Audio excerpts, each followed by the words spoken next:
Mathematics is the queen of sciences. There's mathematics everywhere in nature.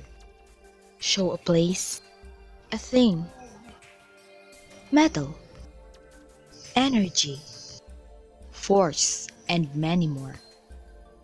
Wherever there are numbers, mathematics is there, and numbers are everywhere.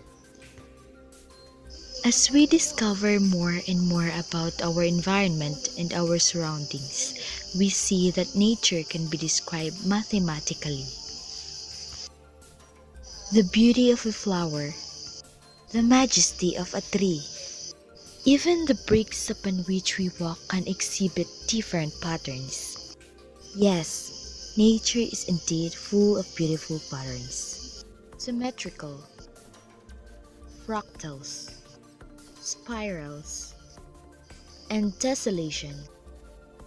Many flora and fauna follow symmetrical pattern. Symmetry is a pattern that shows reflection of images. There are two categories of symmetry, radial and bilateral symmetry.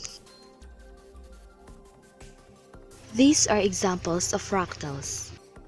Fractal pattern is found in animals, clouds, mountains, and even in bacteria. Take a closer look at a fern. When it grows, it repeats the pattern in each new branch it makes.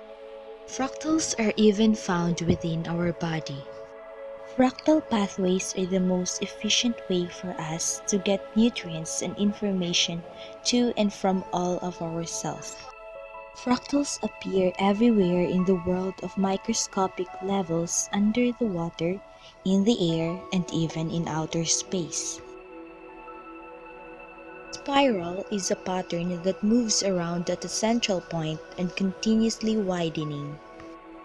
Snail shell, giant wave, seeds of ace and flower follows spiral patterns. Tessellations are a pattern made of identical shapes that fit together with no gaps and do not overlap. This pattern can be seen in honeycomb, turtle shell, objects, and even in arts. It's important to know the connections between math and nature so that we can learn new things about the world around us and relate math to the things that we see constantly every day.